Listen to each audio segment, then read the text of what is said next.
Le ministre des Sports dit à Samuel Eto'o que toutes les dispositions ont été prises pour l'entrée en fonction du nouveau coach et son staff. Voici la réponse brutale de Narcisse Combimouel à Samuel Eto'o. Avant d'y arriver, nous vous invitons à mettre une pause à cette vidéo, à cliquer sur le pouce bleu, vous abonner et activer la cloche de notification pour ne rien rater de nos prochaines vidéos.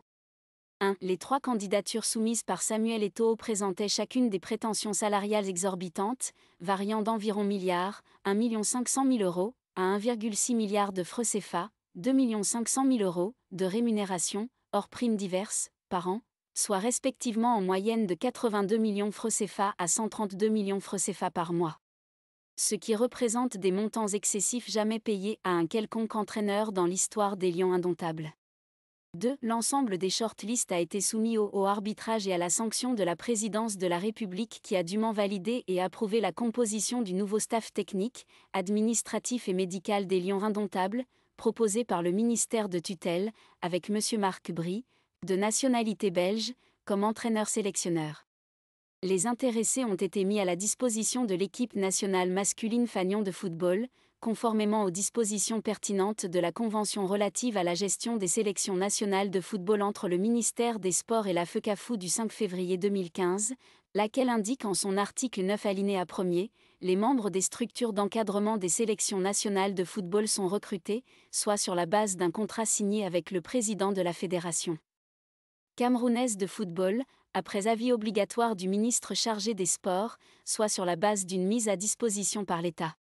3. Soulignons qu'en matière de désignation, de recrutement et de prise en charge des encadrements des équipes nationales, et compte tenu du mutisme à ce sujet du décret numéro 384 du 26 septembre 2014 portant organisation et fonctionnement des équipes nationales de football, le texte de référence le plus approprié, le cadre juridique opératoire et explicite est la Convention MINCEP-FECAFOOT du 5 février 2015, avec son additif du 4 mai 2016.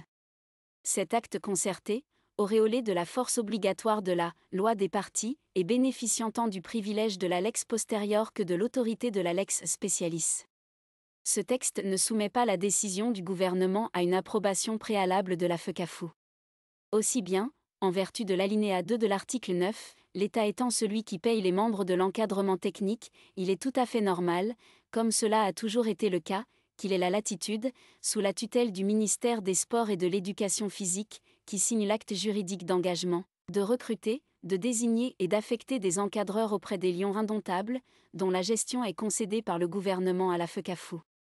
Une distinction doit en effet être faite entre l'autorité compétente en matière de recrutement des encadreurs et de leur prise en solde d'une part, et la structure chargée de leur gestion d'autre part.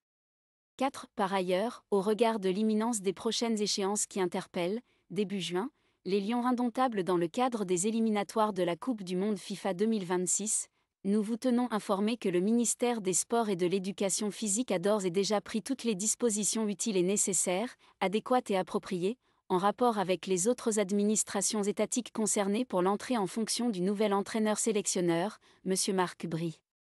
Et des autres membres de l'encadrement technique, administratif et médical de la sélection nationale, dont la très haute hiérarchie a approuvé la liste.